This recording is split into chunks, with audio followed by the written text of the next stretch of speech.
magaaladan ku xiran waxay yiraahdeen wuxuu u xiran yahay sanyare oo guri ugu xiran yahay awood aan qof guri ugu xirto anigu maleehi qofna guri kuma xiran karo mana meel ka dhacbayna ku tahay deegaanka ama Puntland ha ahaada ama Galmudug ha ahaade gaalkacyaa waxay leedahay meel qof ku xiran karo يعني waxa soo baxaysa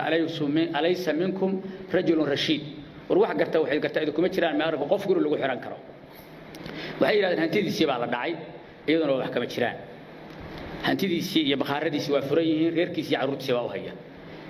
waxay yiraahdeen baabuurtiisii baa khamro lagu gadaa oo lagu soo daabulaa annagu khamra kama shaqeynaa waa zuulinaa balwada iyo khamrada iyo xumaanta waxyaalaha aan zuulino la dagaalanay kamid yihiin baabuur khamro aan leenahay lagu guro iyo kuwa dad leeyahana oo anagu anagnahana ma jiraan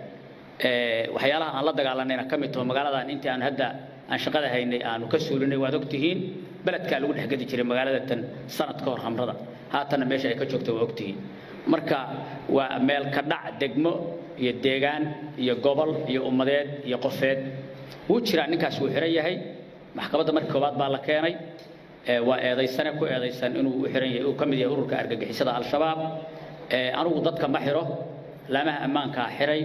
iyaga soo qabtay nabad sugidda iyo booliiska baarinta iyo CID da baartay waliba CID da anaga wax noo baartay waa international CID oo ilaa heer federaal ah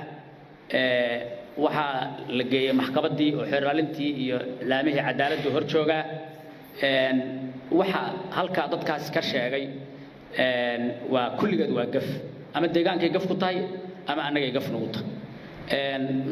mana doonayno in yani waxaan aaminsanahay abaabul koobi shabaaba inay ahaayeen oo dad la yiri sida u dhaha warka inuu ahaa mana cidii hadda iyadu wax khaldan sameynayso ama fal khaldan sameynaysan cid ka celinaysa ma jirto laakiin waxaan cadaynaynaa ninka ay ka hadleen oo leeyahay Maxamed Xaashi Muumin Sabriye wuxuu ku eedeysan yahay oo laamaha ammaanka ay noo soo gudbiyeen inuu yahay برصابك قبل كان الشباب لقصوا بلا باللبدي كل يسديدي وحلا وحي ذا هالك لو قدري وحي لقرحي أما بمثل أنا هذا ما قل متوه هذا السجع قرن وشاكتي إنه لاي وستة إنه شجن لا ما أمام يو نبت سجدة CID بارتي أنا قلنا مسي دين كره ما أنا هاي الصنع أنا قلنا إيه محرة قول الله أنا كم محرة أنا مصور حرن تذكر حرتنا أروح ماهي لقنا هانا أنا موريانا أنت الصومال يقنا واجران meeshaan xero Maryaamed ma ahane administration imaam al-Bakajira dad alla yaqaana oo Soomaaliya oo la deganaan jiray 18 sano dawlad deganaa sida la sheegay oo caruurtiisa dhex joogan oo ay ku dhex ganacsanayaan weeye dadkaas muslimka ah uma qalanta kelimadaas in la yiraahdo bil Ramadaan waliba rag odayaal oo Soomaali oo nabadoono sheeganaya in inta shirkad qabtaan luqadda noocaas ay isticmaalaan waxaan leenahay fidmada ninka horiya isaga bay gaar u noqonaysaa